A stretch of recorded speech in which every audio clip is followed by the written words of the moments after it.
Evo me u Vrnjačkoj banji sam došao, verovali vi ili ne, i ja sad dolazim u hotel. Hotel kaže, znate šta, nemamo mesta, ako hoćete imamo jednu sobu, jednokrevetnu za 180 evra, mislim za Vrnjačku banju, molim.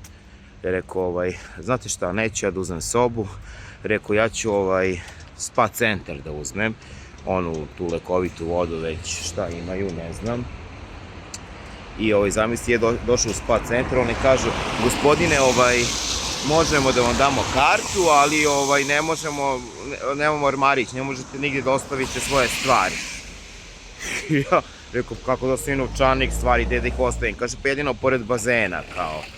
I rekao, znate šta, neka hvala, i izađem vam ja i odem na masažu. I masira mene jedna prelepa onako ženica, divna je stvarno bila, i ona meni spomene manastir kod Kruševca i spomene mi jednog velikog svetitelja za koga sam ja čuo, ali nisam planirao da idem kod njega. U pitanju je Sveti Roman i ona kaže da je bila tamo i čula je za čudesno iscelenje i ona se iscelila tamo, sad da ne pričam puno. I ja, pravo da vam kažem, ne znam šta da radim. Ja sad hoću da vidim, ako nađem taksi do tamo, ja ću da odem, mada imam autobus za Beograd za nekih 2,5 sata, ne znam ni da li ću stići, šta ću raditi, ne znam, ali eto, ništa, vidjet ćemo, javljat ću vam se.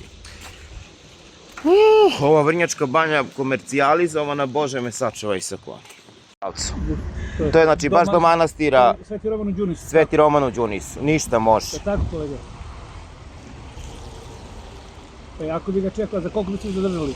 Pa ne bi dugo, ali ja moram posle za Kruševac da se vratim. Mogu bi ja da vas čekam, ako biste htjeli da vas ja vozim nazad, čekam da vas, onda bi u portu bilo upola cena, ne bi bila puna cena, 4.000, bilo bi 2 i to bi bilo 6.000.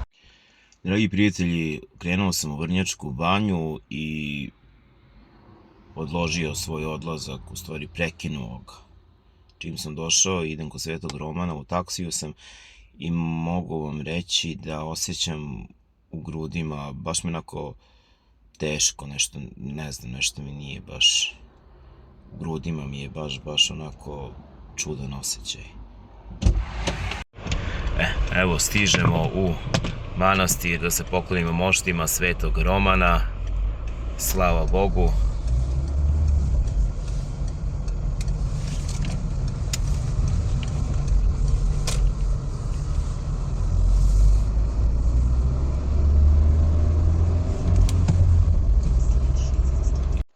Manastir Svetog Romana, upravo ulazim.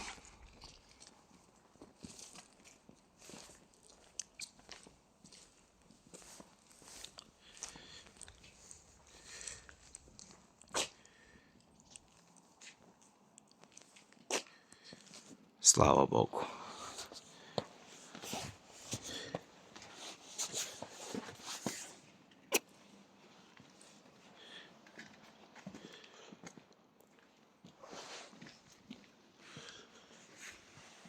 Ovo je jedan od najstarijih manastira, stariji čak i od Hilandara.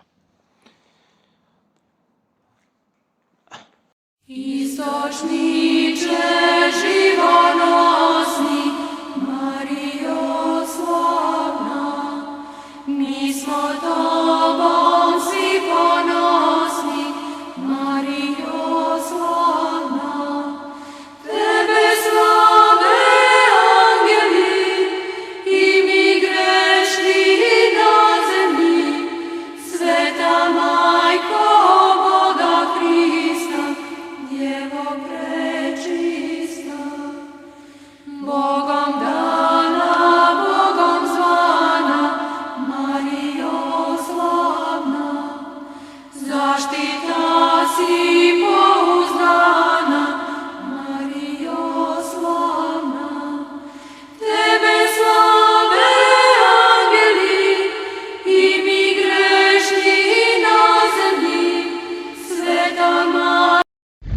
Celivao sam mošti Svetog Romana i osjećaj je stvarno neopisiv, ali evo ja se moram da još jednom posvedočim čudo Božije koje se dogodilo. Dakle, ja idem u banju, ne mogu da uđem u hotel, ne mogu da uđem u spa centar, idem da se masiram i maserka kad me vidi onako ležem, mislim, da izvinete, samo u gaćama i maserka koja prvi put vide i kaže, slušaj, kaže, ja moram tebi nešto da kažem, ti ćeš biti treća osoba u životu koju sam ja ovo ispričala, ali kaže, ja sam bila kod svetitelja Svetog Romana, celivala njegove mošti, stvarno mi se čudo dogodilo, ne bi bilo loše da odeš i ti. Ona kaže, ja ne znam zašto ti ovo govorim, ali eto, ti si treća osoba u životu koju sam ja to rekla.